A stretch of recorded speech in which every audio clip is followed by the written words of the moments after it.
Hello students, myself Payal Mandal and welcome to our channel Eklavya classes. आज हम discuss करने वाले हैं प्रोकैरियोटिक सेल्स, जो टॉपिक है standard 11 chapter number. So prokaryotic cell, पहले तो वर्ड का मतलब देखते हैं। Pro means primitive and this karyotic means nucleus. That means ये प्रोकैरियोटिक सेल जो है इसमें प्रिमिटिव न्यूक्लियस प्रेजेंट है। लाइक इन हायर एनिमल्स या फॉर एग्जाम्पल ह्यूमन बींग्स, हमारे अंदर है यूकैरियोटिक सेल। हमारा जो यूकैरियोटिक सेल है उसके अंदर न्यूक्लियस है, न्यूक्लियर मेम्ब्रेन है, न्यूक्लियस में प्रेजेंट होता है DNA. But in case of prokaryotes there is no nucleus, no nuclear membrane. जैसे जैसे हम आगे पढ़ेंगे हमको पता चलता जाएगा what is the difference between prokaryotes and eukaryotes. So prokaryotes में कौन से ऑर्गेनिजम्स आते हैं? प्रोकैरियोट्स में आते हैं bacteria, then blue green algae, उसके बाद और एग्जाम्पल्स है इसमें mycoplasma. These are some of the examples of prokaryotes. अब आगे देखेंगे सेल। सो स्टूडेंट्स, पहले स्टार्ट करते हैं with the plasma membrane of the prokaryotic cell.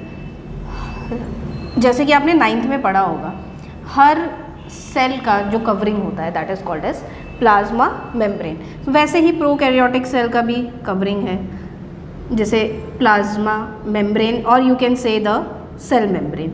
यहाँ पे हम प्लाज्मा मेम्ब्रेन वर्ड ही यूज़ कर रहे हैं। Apart from this plasma membrane there is a one more covering. एक और कवरिंग बनाते हैं इसके बाहर।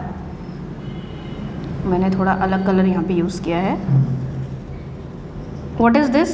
This is the cell wall. Cell wall होता है। प्लाज्मा मेम्ब्रेन के अलावा भी there is one more covering in the prokaryotic cell, that is cell wall. And this cell wall is made up of peptidoglycan. Cell wall किस चीज़ का बना है?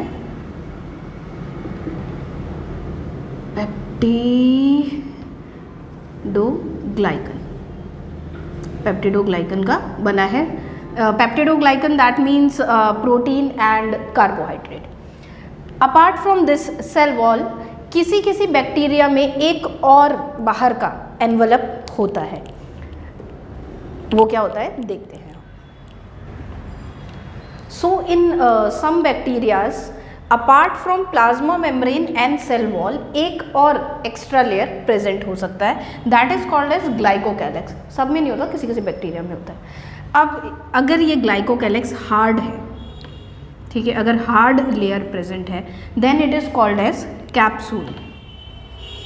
अगर ग्लाइकोकैलेक्स हार्ड लेयर प्रेजेंट है then it is called as capsule. और अगर soft glycocalyx present है, soft, then it is called as slime layer.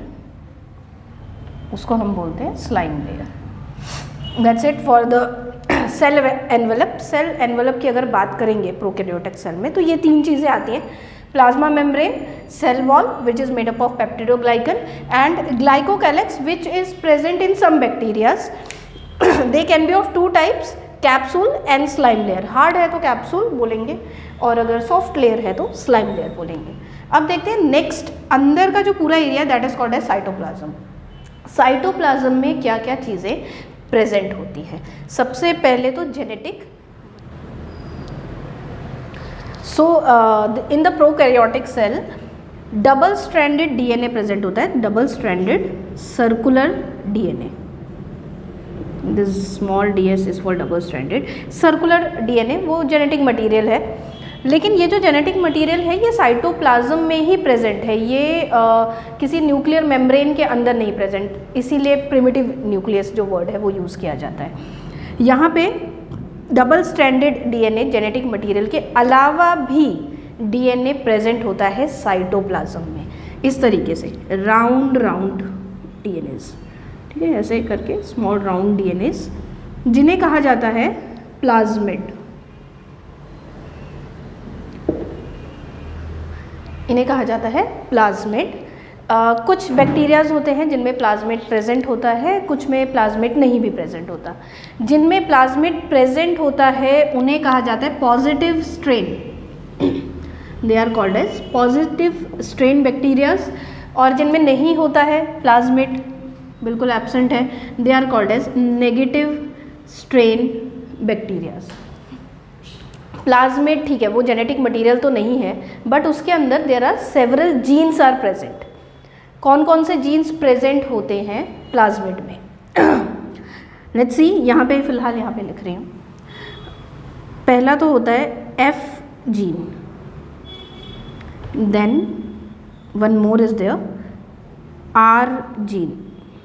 ये दो इंपॉर्टेंट जीन्स हैं, इनके बारे में थोड़ा सा डिस्कस कर लें। So let's talk about these two genes which are present in the plasmid. और भी जीन्स होते हैं, इन दोनों के बारे में बात कर लेते हैं। F genes, it is called as fertility gene. Fertility gene क्या करता है, ध्यान से सुनिएगा, फर्टिलिटी जीन क्या करता है, इट फॉर्म्स सेक्स पिलाई। इससे क्या होता है, पिलाई एक्सटेंशंस हैं, ये जो सेल वॉल है इससे इस तरीके से बाहर की तरफ ऐसे एक्सटेंशंस होंगे, दैट इज सेक्स पिलाई। अब यहाँ पे क्या होगा, for example let's take two bacterias, एक ये है, this is positive strain, this is negative strain. Positive strain जो बैक्टीरिया है इसमें प्रेजेंट है प्लाज्मिड, जिसने फॉर्म किया है सेक्स पिलाई। इस तरीके से एक ब्रिज फॉर्म कर लेते हैं ये लोग। दैट मीन्स ये जो पॉजिटिव स्ट्रेन है ये सेक्स पिलाई फॉर्म करेगा, नेगेटिव स्ट्रेन नहीं करेगा, इसके अंदर तो प्लाज्मिड है ही नहीं। सेक्स पिलाई फॉर्म करने के बाद ये जो है अटैच कर जाएगा दूसरे नेगेटिव स्ट्रेन बैक्टीरिया से, और यहाँ का जो जेनेटिक मटेरियल है DNA, that will be transfer to this negative strain bacteria में, वो ट्रांसफर हो जाएगा। This process is called as conjugation. Conjugation process बोलते हैं इसको, और इसमें एफ जीन हेल्प करता है, फर्टिलिटी जीन ट्रांसफ़र करने के लिए जेनेटिक मटेरियल को ट्रांसफ़र करता है। R gene, that is antibiotic resistant gene. Antibiotic resistant gene है ये, जो बैक्टीरिया या जो भी प्रोकैरियोटिक सेल है उसको हेल्प करता है किसी भी एंटीबायोटिक्स के अगेंस्ट रेजिस्टेंस रहने के लिए। So these are the two types of genes which are present in the plasmid. Let's move ahead, आगे देखते हैं कि और क्या क्या है इसमें पे। अब जैसे हमें पता है प्रोकैरियोट्स में मेम्ब्रेन बाउंड सेल ऑर्गेनेलीज नहीं होते। साइटोप्लाज्म में कोई भी माइटोकॉन्ड्रिया, गोल्जी बॉडीज़, ऐसा कुछ भी नहीं है, endoplasmic reticulum, nothing is present. लेकिन एंजाइम्स होते हैं। Enzymes are proteins. प्रोटीन्स कौन बनाएगा? There are some round round small small structures जो प्रोटीन्स बनाते हैं, and they are called as ribosomes. Ribosomes ऐसे स्ट्रक्चर्स हैं which are present in prokaryotic cell as well as eukaryotic cell, but थोड़ा सा difference होता है। यहाँ पे जो राइबोसोम है that is 70S ribosome. S is Svedberg unit, इसका यूनिट है 70S राइबोसोम। राइबोसोम जो 70S है इसके दो सब यूनिट्स होते हैं, इस तरीके से एक छोटा सा सब यूनिट और एक बड़ा सा सब unit. This is 30S, this is 50S। इसको टोटल नहीं करना है, 50 एंड 30 80S ऐसा कुछ नहीं है, वो डिपेंड ऑन द मासेस, उस तरीके से होता है। 30S है, 50S है। सो दोनों मिला के 70S राइबोसोम जो है वो इसमें प्रेजेंट है। यूकैरियोटिक सेल्स में 80S राइबोसोम्स होता है, वो हम बाद में देखेंगे। ओके, नेक्स्ट क्या चीज़ें प्रेजेंट है, और क्या चीज़ें प्रेजेंट हैं हमारे बैक्टीरिया के साइटोप्लाज्म में। लेट्स सी, यहाँ पे थोड़ा सा इस तरीके से स्ट्रक्चर्स अगर मैं बनाऊँ, ऐसे ऐसे ऐसे ऐसे थोड़ा सा स्ट्रक्चर बना दिया। Extension from the plasma membrane, inside अंदर की तरफ एक्सटेंशन है, दिस इज कॉल्ड एज मीजोसोम्स। बहुत ही इंपॉर्टेंट स्ट्रक्चर है मीजोसोम्स। इस तरीके से स्ट्रक्चर होते हैं। मीजोसोम्स में ऐसा लैमिली स्ट्रक्चर भी है। अगर मैं ऐसे राउंड राउंड बना दूँ छोटे छोटे, these are called as vesicles. और अगर मैं ऐसे थोड़े से रॉड शेप स्ट्रक्चर्स बनाऊँ, if you can see that rod shape structures, these are called as tubules. ये इस तरीके से जो एक्सटेंशन है that is lamellae.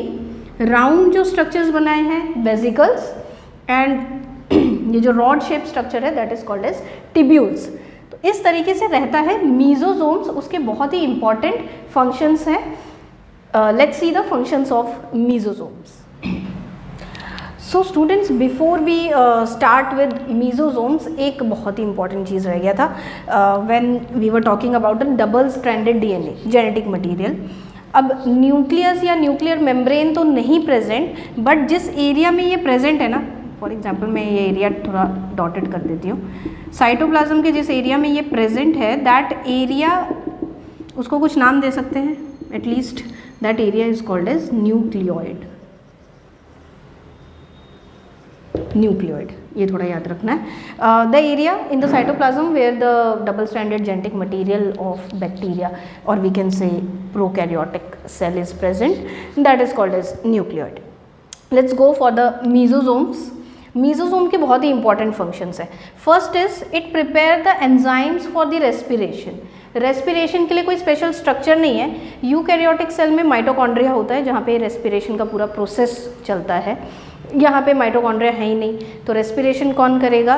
The responsibility is up to on mesosomes. Mesosomes ऐसे एंजाइम प्रोड्यूस करेंगे जो रेस्पिरेशन कैरी आउट करेगा। This comes in the NEET examinations also कि कौन से ऐसे स्ट्रक्चर्स प्रेजेंट हैं प्रोकैरियोटिक सेल में जो माइटोकॉन्ड्रिया जैसा फंक्शन करते हैं, तो मीजोजोम्स। उसके बाद क्रोमोसोमल रेप्लिकेशन के टाइम पर भी मीजोजोम जो है वो थोड़ा वर्कआउट करता है। कैसे करता है? ये जो क्रोमोसोमल डीएनए है, आई मीन जेनेटिक मटेरियल है, वो इस मीजोजोम के साथ ना अटैच हो जाता है। अटैच होने के बाद रेप्लिकेट करता है। कब? जब सेल डिवीजन होगा, सेल डिवाइड होने के वक्त इसके साथ अटैच होके रेप्लिकेट करता है। उसके बाद दो मीजोजोम्स बनते हैं, एक में पहले वाला डीएनए, एक में जो नया डीएनए बना है, और उसके बाद सेल डिवाइड होता है। That is a different procedure, वो बहुत ज़्यादा डिटेल में अभी हम नहीं करेंगे। So just keep in mind role in the chromosomal replication. उसके बाद एक और फंक्शन है सिक्रीशंस।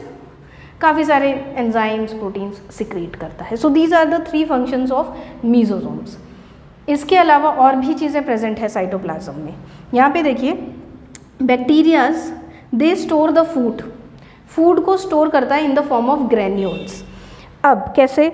यहाँ पे देखिए, ग्लाइकोजन के फॉर्म में स्टोर कर सकता है, that is called as glycogen granules. Blue green algae होते हैं, वो साइनोफिशियन स्टार्च के फॉर्म में स्टोर करते हैं फूड को, that is called as cyanophycean starch granules होते हैं। फॉस्फेट ग्रेन्यूल्स, फॉस्फेट फॉर्म में अगर फूड को स्टोर करता है, फॉस्फेट ग्रेन्यूल्स। इन तीनों को मिला के एक नाम है, that is called as inclusion bodies. इन्हें कहते हैं इंक्लूजन बॉडीज। इसको भी आपको याद रखना है, it may come in the entrance examinations. किन ग्रेन्यूल्स को कहते हैं inclusion bodies? Cyanophycean starch, glycogen, phosphate granules. Let's see what are the other things which are present in this prokaryotic cell. So students, some of the structures like this, ये ऐसे structures कुछ present होते हैं, they are called as chromatophores. इनमें क्या होता है? color pigments होते हैं like chlorophyll. और क्या काम करेंगे ये? जो chlorophyll करता है that is photosynthesis. अब क्लोरोप्लास्ट तो है नहीं जैसे यूकैरियोटिक सेल्स में होते हैं, तो क्रोमेटोफोर्स आर प्रेजेंट जिनके अंदर कलर पिगमेंट्स होते हैं। क्लोरोफिल के अलावा भी पिगमेंट्स प्रेजेंट होते हैं which help in the photosynthesis. Apart from that कुछ एक्सटेंशंस होते हैं आउटर साइड में from the plasma membrane, like let me use some other colour. Whip like structure होता है, फ्लैजेला बोलते हैं उसको, like this whip like structure flagella इस टाइप से बना होता है। फ्लैजेला के 3 पार्ट्स हैं, एक तो यहाँ अंदर एम्बेडेड होता है, this is called as basal body. ये जो अंदर की साइड एम्बेडेड है this is called as basal body. ये ऐसा जो स्ट्रक्चर है this is called as hook, थोड़ा इस टाइप से स्ट्रक्चर रहता है, this is called as hook. It is given in your book also. ये सबसे नीचे का basal body, then hook, then ये जो पूरा लंबा सा स्ट्रक्चर है this is called as shaft, या फिर जैसा आपकी बुक में लिखा हुआ है फिलामेंट। ये किस चीज़ में हेल्प करता है? बैक्टीरिया को मूवमेंट, एक जगह से दूसरी जगह लोकोमोशन में हेल्प करता है। अब फ्लैजेला, यहाँ पे तो मैंने एक ही फ्लैजेला बनाया है, किसी में 2 फ्लैजेलास प्रेजेंट होते हैं, किसी बैक्टीरिया में फ्लैजेला प्रेजेंट होता ही नहीं है, किसी में पूरी बॉडी में द फ्लैजेलास आर प्रेजेंट। अच्छा, apart from this flagella small hair like structures present होते हैं, छोटे छोटे हेयर लाइक स्ट्रक्चर्स, ठीक है, इन्हें कहते हैं सीलिया। अगर बहुत बड़ा सा विप लाइक स्ट्रक्चर है then it is called as flagella, small small hair like structures पूरी बॉडी में प्रेजेंट है then it is called as cilia. Let me write here cilia. Cilia भी वही काम करता है, it helps in the locomotion. जैसे बोट का ओर चप्पू जैसे चलता है वैसे ये लोग जो सीलिया है वो पीछे और आगे की तरफ मूव करते हैं, तो बैक्टीरिया जो है आगे की तरफ मूव करता है। Okay, flagella is there, cilia is there. Flagella से थोड़ा छोटा बट सीलिया से थोड़ा बड़ा फिम्ब्री करके स्ट्रक्चर्स होते हैं। कुछ और कलर यूज़ कर लेते हैं हम यहाँ पे। Fimbriae, finger like structures are there, इस टाइप से। कहाँ से बना हो भाई, पूरा भर चुका है।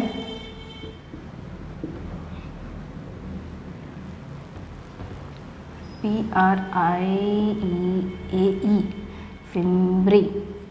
फिम्ब्री फिंगर लाइक स्ट्रक्चर्स होते हैं जो हेल्प करते हैं अटैचमेंट में, मतलब बैक्टीरिया जो है वो पत्थर को पकड़ के रखेगा या किसी सरफेस को पकड़ के रखेगा, अटैच उसके साथ रहेगा by the help of fimbriae. और पिलाई जो हमने थोड़ी देर पहले देखा था, इट इज़ सेक्स पिलाई, वो भी एक तरीके का एक्सटेंशन है। Pili is also a type of extension like fimbriae, like this cilia, like that. This is actually flagella, इस तरीके से। So these are the organelles which are present in the prokaryotic cell, all those we had covered, जितनी भी थी हमने पूरी cover कर ली है। इसके बाद एक छोटा सा पॉइंट आता है, that is gram positive bacterias क्या है और ग्राम नेगेटिव बैक्टीरियाज क्या है। So on the basis of gram staining there are 2 types of bacterias, gram positive और ग्राम नेगेटिव। यहाँ पे क्या होता है, कुछ बैक्टीरियाज जो होते हैं वो ग्राम स्टेन, एक ग्राम स्टेन आता है फॉर, कलर नहीं कर रहे हैं हम बैक्टीरिया को, लेकिन उसको और क्लियरली विजुअलाइज कर पाएंगे माइक्रोस्कोप के नीचे अगर हम ग्राम स्टेनिंग करेंगे तो। कुछ बैक्टीरियाज होते हैं जो ग्राम स्टेन को ले लेते हैं, ग्राम पॉजिटिव कहते हैं, और पर्पल कलर का दिखाई देगा वो हमें। कुछ होते हैं जो नहीं ले पाते और कलरलेस दिखाई देंगे, वो ग्राम नेगेटिव होते हैं। अब ऐसा क्यों होता है? Actually the stain is taken by the peptidoglycan layer, जो सेल वॉल है पेप्टिडोग्लाइकन की बनी है, वो स्टेन हो जाती है तो हमें दिखाई देता है।